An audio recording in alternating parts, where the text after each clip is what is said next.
Hi dear students, ഇന്ന് നമ്മൾ discuss ചെയ്യാൻ പോകുന്നത് 10th സ്റ്റാൻഡേർഡ് മാത്സിൻ്റെ സെക്കൻഡ് ചാപ്റ്ററായ സർക്കിൾസ് ആൻഡ് ആംഗിൾസ്.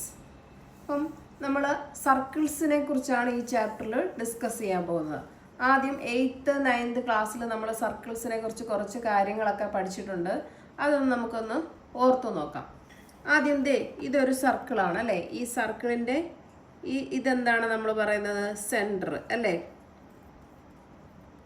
ഈ സെൻറ്ററിൽ നിന്നും സർക്കിളിലേക്ക് പോകുന്ന ഈ ഭാഗത്തിനെ നമ്മൾ പറയുന്ന പേരെന്താണ്? റേഡിയസ് അല്ലേ. ഇതും റേഡിയസ് ആണ്. ഈ സർക്കിളിൻ്റെ സെൻറ്ററിൽ നിന്ന് പോകുന്ന ഈ ലൈനിലെ എല്ലാം നമ്മൾ എന്തെന്ന് പറയും? റേഡിയസ് എന്ന് പറയും. ഓക്കെ. നെക്സ്റ്റ്, ഈ സർക്കിളിൻ്റെ ഞാനൊരു 2 പോയിന്റ് മാർക്ക് ചെയ്യുന്നു. ഈ പോയിന്റ് മാർക്ക് ചെയ്യുന്ന ഈ പോയിന്റുകളെ ഞാൻ യോജിപ്പിച്ചുകൊണ്ട് ഒരു സ്ട്രെയിറ്റ് ലൈൻ വരയ്ക്കുന്നു. ആ സ്ട്രെയിറ്റ് ലൈനിന് നമ്മൾ പറയുന്ന പേരാണ് കോഡ് എന്ന്. എന്താണ്? കോഡ്.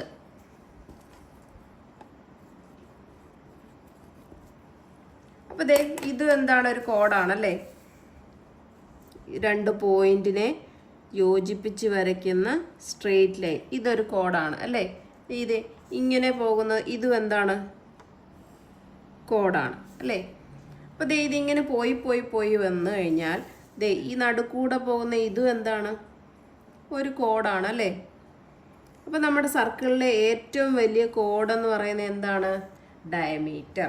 ഈ സെൻറ്ററിൽ കൂടെ പോകുന്ന ഇതാണ് ഡയമീറ്റർ എന്ന് പറയുന്നത്. സർക്കിളിലെ ഏറ്റവും വലിയ കോഡെന്ന് പറയുന്നത് എന്താണ്? ഡയമീറ്റർ. ഈ ഡയമീറ്ററിനെ നമുക്ക് വേറെ എന്തൊന്നുകൂടെ പറയാം? നോക്കി, ഈ സെൻറ്ററിൽ നിന്ന് ഇങ്ങോട്ട് പോകുന്ന പോർഷൻ എന്താണ്? റേഡിയസ് ആണ് അല്ലേ. അപ്പം റേഡിയസ് ഇവിടുന്ന് ഇങ്ങോട്ട് വന്നാലും എന്താണ്? റേഡിയസ് ആണ് അല്ലേ. അപ്പോൾ എന്ത് പറയാം? റേഡിയസിൻ്റെ ഡബിളാണ് ഡയമീറ്റർ എന്നും പറയാം അല്ലേ. അപ്പോൾ 2 രീതിയിൽ ഡയമീറ്ററിനെ പറയാം. സർക്കിളിൻ്റെ ഏറ്റവും വലിയ കോഡിനെ നമുക്ക് ഡയമീറ്റർ എന്ന് പറയാം. പിന്നെ 2 റേഡിയസ് ചേർന്നാൽ കിട്ടുന്ന അതിനെ നമുക്ക് എന്ത് പറയാം? ഡയമീറ്റർ എന്ന് പറയാം. അതായത് ഈ സെൻറ്ററിൽ കൂടെ പാസ് ചെയ്ത് പോകുന്ന ഇതാണ് നമ്മളുടെ ഡയമീറ്റർ. ഇതാണ് ഏറ്റവും വലിയ കോഡെന്നും പറയുന്നത്. ഓക്കെ, കോഡ് എന്താണെന്ന് മനസ്സിലായതോ? നെക്സ്റ്റ് നോക്കിയേ, നമ്മൾ ഈ കോഡ് കട്ട് ചെയ്ത് പോകത്തില്ലേ?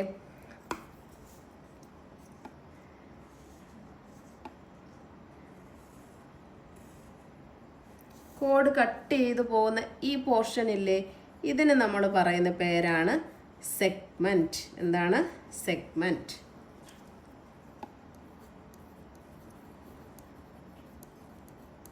അപ്പോൾ ഇവിടെ ഉള്ള ഈ പോർഷനെ നമുക്ക് എന്തെന്ന് പറയാം? ഇതും എന്താണ്? സെഗ്മെന്റ് ആണ് അല്ലേ. ഇതിനെ നമുക്ക് ലാർജ് സെഗ്മെന്റ് എന്ന് പറയാം. എന്താണ്? Large segment. അപ്പോൾ ഇതെന്താണ്? Minor segment.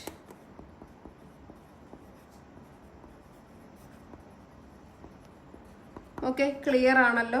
എന്താണ്? നമ്മൾ കോഡ് ത്രൂ കട്ട് ചെയ്ത് മാറ്റുന്ന ഈ ഒരു സെക്ഷനാണ് സെഗ്മെന്റ്. ഇവിടെ 2 സെഗ്മെന്റ് ഉണ്ട്. ഇത് ലാർജ് സെഗ്മെന്റും ഇത് മൈനർ സെഗ്മെന്റും. ഇനി നെക്സ്റ്റ്, ഞാൻ ഈ സർക്കിളിൻ്റെ 2 പോയിന്റ് എടുക്കുന്നു അല്ലേ. ഈ സർക്കിളിൻ്റെ 2 പോയിന്റ്. ഇതെന്ന് പറയുന്നത് എന്താണെന്നറിയാമോ? ഈ പോർഷൻ ഇതെന്നാണ് നമ്മൾ ആർക്ക് എന്ന് പറയുന്നത്. എന്താണ്? ആർക്ക്. അപ്പോൾ സർക്കിളിൻ്റെ നമ്മുടെ ഈ സർക്കംഫറൻസ്, ഇതിനെയാണ് സർക്കംഫറൻസ് എന്ന് പറയുന്നത്. ഈ സർക്കംഫറൻസിൻ്റെ ഏതെങ്കിലും 2 പോയിന്റ് കട്ട് ചെയ്തെടുക്കുന്ന ഈ ഭാഗമാണ് ആർക്ക് എന്ന് പറയുന്നത്. അപ്പോൾ നമുക്ക് എത്ര ആർക്ക് ഉണ്ട്? ഇത് മൈനർ ആർക്ക് എന്ന് പറയാം അല്ലേ. ഈ ബാക്കി വരുന്ന ഈ പോർഷൻസ് ആണ് ഞാൻ ഇങ്ങോട്ട് മാർക്ക് ചെയ്തേക്കുന്നത്. ഇത് എന്താണ്? ആർക്കാണ് അല്ലേ. ഈ സർക്കിളിൻ്റെ ആർക്കാണ്. ഇതെന്ന് പറയുന്നത് നമുക്ക് എന്തെന്ന് പറയാം? മേജർ ആർക്ക് എന്ന് പറയാം അല്ലേ. ഇത് നമുക്ക് എന്ത് പറയാം? മൈനർ ആർക്ക് എന്ന് പറയാം അല്ലേ. ഇതെന്താണ്? Major arc. ഇതെന്ന് പറയുന്നത് എന്താണ്? മൈനർ ആർക്ക്. അപ്പോൾ ആർക്ക് എന്ന് വെച്ചാൽ എന്താണ്? അല്ലേ, any portion of the circumference. നമ്മുടെ സർക്കിളിൻ്റെ ഏത് പോർഷൻ വേണമെങ്കിലും എടുക്കാം. അതാണ് നമ്മുടെ ആർക്ക് എന്ന് പറയുന്നത്. ഇത് നമ്മുടെ ചെറിയ ആർക്ക്, ഇത് നമ്മളുടെ വലിയ ആർക്ക്. ഓക്കെ, ആർക്ക് എന്ന് വെച്ചാൽ എന്താണെന്ന് ക്ലിയർ ആയല്ലോ. കോഡ് എന്ന് പറഞ്ഞാൽ എന്താണെന്ന് ക്ലിയർ ആയല്ലോ. നെക്സ്റ്റ്, നമ്മുടെ ഈ സെൻറ്ററിൽ നിന്നും ഈ ആർക്കിൻ്റെ ഇവിടോട്ട് 2 ലൈൻ യോജിപ്പിച്ച് കഴിഞ്ഞാൽ ഇവിടെ ഒരു ആംഗിൾ ഉണ്ടാവുമല്ലോ. ഈ ആംഗിളിനെ നമ്മൾ പറയുന്ന പേരെന്താണെന്ന് അറിയാമോ? Central angle of the arc. Central angle of the arc. Okay, clear. അപ്പോൾ ഈ ആർക്ക് യോജിപ്പിച്ച് നമ്മൾ സർക്കിളിൻ്റെ സെൻറ്ററിലോട്ട് മാർക്ക് ചെയ്താൽ അവിടെ ഉണ്ടാകുന്ന ആംഗിളിന് പറയുന്ന പേരാണ് central angle of the arc. Clear ആണല്ലോ. നെക്സ്റ്റ് നോക്കിയേ, ഈ സർക്കിളിൻ്റെ സെൻറ്ററിൽ നിന്നും ഇങ്ങോട്ട് വരുന്ന ഇതെന്താണ്? റേഡിയസ് ആണല്ലേ. അപ്പം റേഡിയസ് ത്രൂ വരുന്ന ഈ പോയിന്റിനെ, കട്ട് ചെയ്യുന്ന പോയിന്റിനെ നമ്മൾ പറയുന്ന പേരാണ് സെക്ടർ. ഇതാണ്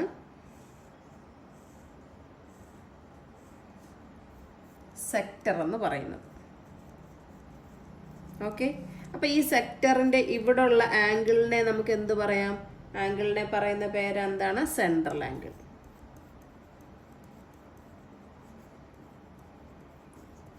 ക്ലിയർ ആണല്ലോ.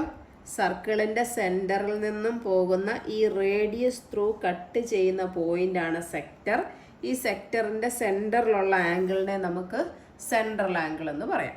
ഓക്കെ, ഇനി നെക്സ്റ്റ്, നമ്മുടെ ഈ സർക്കിളിൻ്റെ ഈ സെൻറ്റർ, ഇവിടെയുള്ള ആംഗിൾ മൊത്തം എത്ര ആയിരിക്കും? 360 ഡിഗ്രി ആയിരിക്കും. ഓക്കെ, ഈ സർക്കിളിൻ്റെ സെൻറ്റർ പോയിൻ്റ് മൊത്തമുള്ള ആംഗിൾ എത്ര ആയിരിക്കും? 360 ഡിഗ്രി ആയിരിക്കും. സർക്കിളിൻ്റെ ഈ ഭാഗം, ഇതെന്ന് വെച്ചാൽ എന്താ? പെരിമീറ്റർ ആണ് അല്ലേ. ഈ പെരിമീറ്ററിനെ നമ്മൾ പറയുന്ന ഈ ചുറ്റുമുള്ള ഈ ലെന്ത് അല്ലേ, ഫുൾ ലെന്ത് എന്ന് പറയുന്ന അതിന് പറയുന്ന പേരാണ് സർക്കംഫറൻസ്. എന്താണ്? സർക്കംഫറൻസ്. ഓക്കെ, ക്ലിയർ ആണല്ലോ. അപ്പോൾ നമ്മൾ എന്തൊക്കെ പഠിച്ചു? സർക്കിളിൻ്റെ സെൻറ്റർ പഠിച്ചു, റേഡിയസ് പഠിച്ചു, കോഡ് എന്താണെന്ന് പഠിച്ചു അല്ലേ. കോഡ് എന്ന് പറഞ്ഞാൽ നമ്മുടെ ഈ സർക്കിൾ ത്രൂ എന്താണ്? കട്ട് ചെയ്യുന്ന 2 എൻഡ് പോയിന്റ്സ് കട്ട് ചെയ്യുന്ന ഈ സ്ട്രെയിറ്റ് ലൈനാണ്. അപ്പോൾ അതേ നോക്കിയേ, ഇത് പറയുന്നത് എന്താണ്? ഒരു കോഡാണ്. ഇങ്ങനെ പോകുന്ന ഇതെല്ലാം നമ്മളുടെ എന്താണ്? കോഡ്സ് ആണ് അല്ലേ. ഇങ്ങനെ വന്നാൽ ഇതും എന്താണ്? കോഡ്സ് ആണ്. ഇതും എന്ത് വരും? കോഡ്സ് ആണ്. ഇതെല്ലാം കോഡ്സ് ആണ്. Okay, clear. ഇനി ഈ കോഡ്സ് എന്ത് ചെയ്യുന്നത്? കട്ട് ചെയ്ത് ഈ പോർഷൻസിനെ നമ്മൾ സെഗ്മെന്റ് എന്ന് പറയും. ഇത് മൈനർ സെഗ്മെന്റ്, ഇത് ലാർജ് സെഗ്മെന്റ്. ഇനി ആർക്ക് എന്ന് പറഞ്ഞാൽ എന്താ? സർക്കിളിൻ്റെ സർക്കംഫറൻസ്. നമ്മളിപ്പം പറഞ്ഞില്ലേ സർക്കംഫറൻസ് എന്താണെന്ന്. ഈ സർക്കംഫറൻസിനെ ഏതെങ്കിലും 2 പോയിന്റ് വെച്ച് മാർക്ക് ചെയ്യുന്ന ഇതാണ് നമ്മുടെ ആർക്ക് എന്ന് പറയുന്നത്. അപ്പോൾ ഈ ബാക്കി ഈ പോർഷനും എന്താണ്? ഇതും നമുക്ക് ആർക്കാണെന്ന് പറയാം അല്ലേ. ഈ ആർക്ക് മേക്ക് ചെയ്യുന്ന ആംഗിളാണ് central angle of the arc. Clear ആയല്ലോ. ഇത്രയും കാര്യമാണ് നമ്മൾ പഠിച്ചു വെച്ചിരിക്കേണ്ട കാര്യങ്ങൾ. Next topic, parts of a circle. How do we cut out 1/3 of a circular ring? ഒരു സർക്കുലർ റിംഗ് തന്നിട്ടുണ്ടല്ലേ. ഇതിൻ്റെ 1/3 പോർഷനാണ് ഇവിടെ തന്നിരിക്കുന്നത്. നമുക്കിത് എങ്ങനെ കട്ട് ചെയ്ത് മാറ്റാമെന്നാണ് ചോദിച്ചിരിക്കുന്നത്. ഇതിന് വേണ്ടിയിട്ട് നമുക്ക് എന്ത് ചെയ്യാൻ പറ്റും? എന്തെങ്കിലും അളവുകളുണ്ടോ? ഇല്ല അല്ലേ. ഈ സർക്കിളിൻ്റെ ഇത്രയും പോർഷൻ അല്ലേ, ഇത് നമ്മുടെ ആർക്കാണെന്ന് പറയാം അല്ലേ. ഈ ആർക്ക് എത്രയാണ്? 1/3 ആണെന്ന് മാത്രമേ പറഞ്ഞിട്ടുള്ളൂ. അപ്പം നമ്മൾ 9th സ്റ്റാൻഡേർഡിൽ പഠിച്ചിട്ടുണ്ട് സെൻട്രൽ ആംഗിൾ ഓഫ് ദ ആർക്കൊക്കെ കണ്ടുപിടിക്കാൻ വേണ്ടിയിട്ട്. അപ്പോൾ അതേ നമ്മുടെ സെൻറ്റർ ഇതാണ് അല്ലേ. ഈ സർക്കിളിൻ്റെ ഫുൾ ലെന്ത് അറിയത്തില്ല, പക്ഷെ നമുക്ക് ഫുൾ ആംഗിൾ അറിയാം അല്ലേ, 360 ഡിഗ്രി എന്നുള്ളത് അല്ലേ. അപ്പോൾ ഈ ആർക്ക് മേക്ക് ചെയ്യുന്ന ആംഗിളിനെ നമ്മൾ എന്താ പറയുന്നത്? സെൻട്രൽ ആംഗിൾ അല്ലേ. അപ്പോൾ ഈ സെൻട്രൽ ആംഗിൾ കണ്ടുപിടിച്ച് കഴിഞ്ഞാൽ നമുക്ക് ആ ആംഗിൾ വെച്ചിട്ട് എന്ത് ചെയ്യാം? ഈ സർക്കിളിൻ്റെ ഇത്രയും ഭാഗം, ഈ സർക്കുലർ റിങ്ങിൻ്റെ ഇത്രയും ഭാഗം കട്ട് ചെയ്ത് മാറ്റാൻ പറ്റും അല്ലേ. അപ്പോൾ അതിന് വേണ്ടി കണ്ടുപിടിക്കാൻ വേണ്ടിയിട്ട് എന്ത് ചെയ്യണം? മൊത്തം എത്ര വരും? 360 ഡിഗ്രി വരും അല്ലേ. അപ്പോൾ എന്തെഴുതാം? Central angle of this arc is എന്താണ്? ഇത്രയും ഭാഗം 1/3 ആണ് അല്ലേ? 1/3. ബാക്കി ഇത്രയും പോർഷൻ കണ്ടുപിടിക്കാൻ എന്ത് ചെയ്യണം? ഈ 1/3യുടെ കൂടെ ഈ ആംഗിൾ എത്ര? 360 മൾട്ടിപ്ലൈ ചെയ്താൽ മതി. അപ്പം എന്ത് കിട്ടും? 120. ഓക്കെ, അപ്പം നമുക്ക് ഈ ആംഗിൾ എന്ത് കിട്ടും? 120 ആംഗിൾ ഈ സർക്കുലർ റിങ്ങിൻ്റെ കിട്ടിക്കഴിഞ്ഞാൽ നമുക്ക് പിന്നെ അത്രയും വെച്ചിട്ട് കട്ട് ചെയ്ത് മാറ്റാൻ പറ്റുമല്ലോ. ഓക്കെ അല്ലേ? ഇതേപോലെ ഈ പോർഷൻ 1/4 ആണെന്ന് വിചാരിക്കുക. അപ്പം നമുക്ക് എന്ത് കണ്ടുപിടിക്കാൻ പറ്റും? 1/4 ഇൻറ്റു 360 അല്ലേ? അതെന്ന് പറഞ്ഞാൽ എന്ത് കിട്ടും? 90 ഡിഗ്രി. അപ്പം 90 ഡിഗ്രി ആംഗിൾ എടുത്തിട്ട് നമുക്ക് കട്ട് ചെയ്ത് മാറ്റാം അല്ലേ? അപ്പം എന്താ പറയണ്ടേ? ഈ 360 ഡിഗ്രിയുടെ 1/4 ഭാഗമാണ് 90 ഡിഗ്രി എന്ന് പറയാം. Okay, clear? തിരിച്ച് നമുക്ക് വേണമെങ്കിൽ ഇപ്പോൾ ഒരു സർക്കിള് തന്നിട്ട് പിന്നെ എന്താണ് എത്ര ഭാഗം ഈ ആർക്കിൻ്റെ ലെന്ത് കണ്ടുപിടിക്കാൻ ചോദിക്കും. നമുക്ക് എങ്ങനെ കണ്ടുപിടിക്കാൻ നോക്കിയേ? ഒരു സർക്കിള്, ഈ സർക്കിളിൻ്റെ ഈ ആർക്ക് ഉൾപ്പെടുന്ന സെൻട്രൽ ആംഗിൾ എത്ര ആണെന്ന് തന്നിട്ടുണ്ട്? 120 തന്നിട്ടുണ്ട് അല്ലേ? അപ്പം നമുക്ക് എന്ത് കണ്ടുപിടിക്കണം? ഈ ആർക്ക് ലെന്ത് കണ്ടുപിടിക്കണം അല്ലേ? ആർക്ക് ലെന്ത് കണ്ടുപിടിക്കാൻ വേണ്ടിയിട്ട് എന്ത് ചെയ്യണം? ഇത് മൊത്തം 360 ഡിഗ്രിയാണ് അല്ലേ? ഇത് മൊത്തം 360 ഡിഗ്രി ആകുമ്പോൾ അതിൻ്റെ ഇത്രയും ഭാഗം 120 ഡിഗ്രിയാണ്. ആ 120 ഡിഗ്രി ഉൾപ്പെടുന്ന ലെന്തല്ലേ, ആർക്കല്ലേ ഇത്? അപ്പം നമുക്ക് എന്ത് കണ്ടുപിടിച്ചാൽ മതി? ടോട്ടലിനെ 120നെ ഈ ടോട്ടൽ കൊണ്ട് ഡിവൈഡ് ചെയ്താൽ മതി അല്ലേ? അപ്പോൾ ആൻസർ എന്ത് കിട്ടും? 0 0 ക്യാൻസൽ ആയി പോവും. 12 ഡിവൈഡഡ് ബൈ 36 വരും അല്ലേ? 12 ഡിവൈഡഡ് ബൈ 36നെ നമുക്ക് ചെയ്യുമ്പോൾ എന്ത് കിട്ടും? 1/3. ക്ലിയർ? അപ്പം നമ്മുടെ ഈ ആർക്കിൻ്റെ ലെന്ത് എന്തെന്ന് കിട്ടി? 1/3 കിട്ടും. ഇനി ഈ പിന്നെ 90യുടെ കേസ് വന്നാലും നമുക്ക് എന്താ? ഈ ആംഗിൾ നമുക്ക് 90 കിട്ടി. ടോട്ടൽ എത്ര? 360 ആണ് അല്ലേ? അപ്പം ഈ ലെന്ത് കണ്ടുപിടിക്കണമെങ്കിൽ നമുക്ക് എന്ത് ചെയ്യണം? ഇവിടെ ഉള്ള 360യുടെ 90 ഭാഗം എത്ര ഉണ്ടെന്ന് കണ്ടുപിടിച്ചാൽ മതി അല്ലേ? അതാണ് ഈ വരുന്ന ആർക്ക് ലെന്ത്. അപ്പം നമുക്ക് എന്ത് വരും? ക്യാൻസലായി പോയി കഴിഞ്ഞാൽ 1/4 എന്ന് കിട്ടും. രണ്ട് രീതിയിലും ചെയ്യാം അല്ലേ? ആർക്ക് ലെന്ത് തന്നിട്ട് ആംഗിൾ കണ്ടുപിടിക്കാൻ പറഞ്ഞാൽ അതും ചെയ്യാം. തിരിച്ച് ആംഗിൾ തന്നിട്ട് ആർക്ക് ലെന്ത് കണ്ടുപിടിക്കാൻ പറഞ്ഞാൽ അതും ചെയ്യാം. ഓക്കെ, ക്ലിയർ ആണല്ലോ? നെക്സ്റ്റ് നോക്കിയേ, നമുക്കൊരു സർക്കിൾ ഉണ്ട്. സർക്കിളിൻ്റെ സെൻറ്റർ ഇതാണ്. ഈ ആർക്ക് മേക്ക് ചെയ്യുന്ന ആംഗിൾ എന്ന് പറയുന്നത് ഇത് എത്രയാണെന്ന് അറിയാമോ? 120 ഡിഗ്രി. ഈ ആർക്ക് ഈ ആർക്കിൻ്റെ ഇവിടെ മാർക്ക് ചെയ്യുന്ന ഈ സെൻട്രൽ ആംഗിൾ 120 ഡിഗ്രി നമുക്ക് തന്നിട്ടുണ്ട്. അങ്ങനെയാണെങ്കിൽ ഈ ആർക്കിൻ്റെ പിന്നെ മറുവശത്ത് അല്ലേ, ആർക്കിലല്ലാത്ത ഭാഗത്ത് നമുക്കൊരു ആംഗിൾ കിട്ടുന്നു. ഈ ആംഗിൾ. ഈ ആംഗിൾ എത്ര ആയിരിക്കും എന്ന് ചോദിച്ചാൽ എങ്ങനെ കണ്ടുപിടിക്കുന്നതെന്ന് അറിയാമോ? 120/2 ദാറ്റ് ഈസ് 60 ഡിഗ്രി. അപ്പം ഒരു സർക്കിളിലെ ആർക്കിൻ്റെ അറ്റങ്ങൾ ഈ അറ്റങ്ങൾ അല്ലേ, ഈ രണ്ട് അറ്റങ്ങൾ ആർക്കിലല്ലാത്ത ഭാഗത്ത്, ഈ ആർക്ക് എന്ന് പറഞ്ഞാൽ ആർക്കിൽ ഉൾപ്പെടുന്ന ഭാഗം എന്ന് പറയുന്നത് ഇവിടെ വരെ ഉള്ളൂ അല്ലേ, ഈ സെൻട്രൽ ആംഗിൾ വരെയാണ്. അപ്പം ഈ അറ്റങ്ങൾ ആർക്കിൽ ഉൾപ്പെടാത്ത ഭാഗത്ത് യോജിപ്പിക്കുന്നുണ്ടാകുന്ന ആംഗിൾ എന്ന് പറയുന്നത് എന്തായിരിക്കും?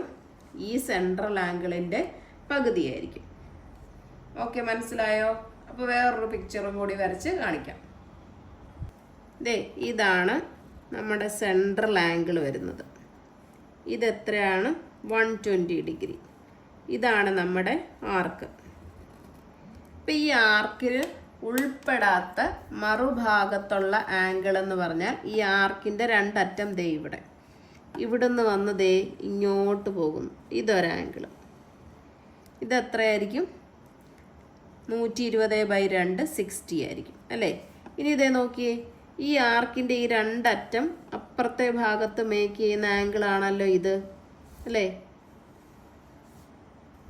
ഇത് എന്തായിരിക്കും? 60 ഡിഗ്രി ആയിരിക്കും. ഇവിടുന്ന് നമ്മൾ ഇങ്ങോട്ടൊരു ആംഗിൾ വരയ്ക്കുന്നു. ഇതും എത്രയായിരിക്കും? 60 ഡിഗ്രി. ഇപ്പോൾ ക്ലിയർ ആണോ?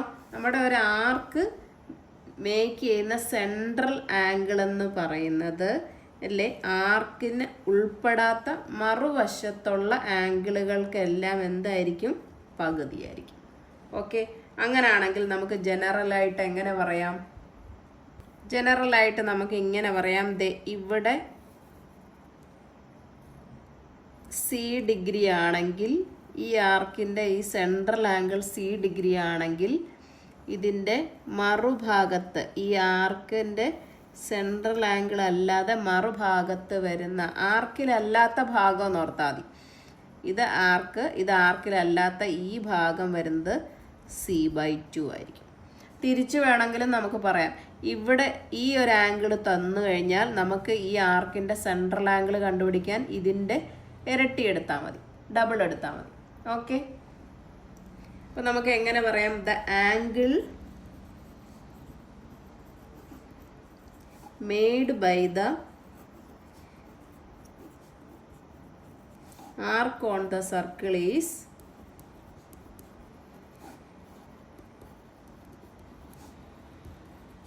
half of its central angle. Clear ആയില്ലേ? ഓക്കെ ആണല്ലോ? ഒന്നും ഓർക്കണ്ട, ഇത്രയും ഓർത്താൽ മതി. ഇത് നമ്മുടെ ആർക്ക്, ഈ ആർക്കിൻ്റെ ആംഗിൾ എന്നതിനെ നമ്മൾ സെൻട്രൽ ആംഗിൾ എന്ന് പറയും. ഇവിടെ കിട്ടിയിരിക്കുന്ന ഡിഗ്രി എത്ര ഡിഗ്രി ആണോ അതിൻ്റെ പകുതിയായിരിക്കും ഈ ആർക്കിൻ്റെ മറുഭാഗത്തുണ്ടാകുന്ന ആംഗിൾ. അത്രയും ഓർത്തിരുന്നാൽ മതി. ഓക്കെ, എക്സാമ്പിൾ ക്വസ്റ്റ്യൻസ് നോക്കിയേ. ഇവിടെ നമ്മുടെ ആർക്ക് മേക്ക് ചെയ്യുന്ന സെൻട്രൽ ആംഗിൾ ഇവിടെ ഉണ്ട്, അത് നമ്മൾ കണ്ടുപിടിക്കണം. അപ്പോൾ ഈ ആർക്കിൻ്റെ പുറത്തുള്ള ആംഗിൾ എന്ന് പറയുന്നത് 60 ഡിഗ്രിയാണ്. അപ്പോൾ ഇത് കണ്ടുപിടിക്കാൻ നമുക്ക് എന്ത് ചെയ്താൽ മതി? 60യുടെ ഇരട്ടി ഡബിൾ എടുത്താൽ മതി. അതിനെന്ത് ചെയ്യണം? 60 × 2 ദാറ്റ് ഈസ് 120. അപ്പോൾ ഈ ആംഗിൾ എത്ര കിട്ടും? 120 ഡിഗ്രി. ഇനി നെക്സ്റ്റ് നമുക്ക് തന്നിരിക്കുന്നത് എങ്ങനെ? ഈ സെൻട്രൽ ആംഗിൾ 72 ഡിഗ്രി തന്നിട്ടുണ്ട്. ഈ ആർക്കിൽ ഉൾപ്പെടാത്ത മറുഭാഗത്തുള്ള ആംഗിളാണ് കണ്ടുപിടിക്കേണ്ടത്. അത് കണ്ടുപിടിക്കാൻ നമുക്ക് എന്ത് ചെയ്യാം? സെൻട്രൽ ആംഗിളിനെ എന്തുകൊണ്ട് ചെയ്യുന്നത്? 2 കൊണ്ട് ഡിവൈഡ് ചെയ്താൽ. അപ്പോൾ 72 divided by 2 that is equal to 36 degree. അപ്പോൾ ഈ ആംഗിൾ എത്ര വരും? 36 ഡിഗ്രി. ക്ലിയർ ആണല്ലോ? ഓക്കെ ആണല്ലോ? അപ്പോൾ ഇത്രയും കോൺസെപ്റ്റുകൾ നന്നായിട്ട് പഠിക്കുക. എന്നിട്ട് നമുക്ക് ഇന്നത്തെ ക്ലാസ് ഇവിടെ വെച്ച് വൈൻഡപ്പ് ചെയ്യാം. എൻ്റെ ക്ലാസ് ഇഷ്ടപ്പെട്ടെങ്കിൽ ലൈക്ക് ചെയ്യുക, ഷെയർ ചെയ്യുക, സബ്സ്ക്രൈബ് ചെയ്യുക. Thank you.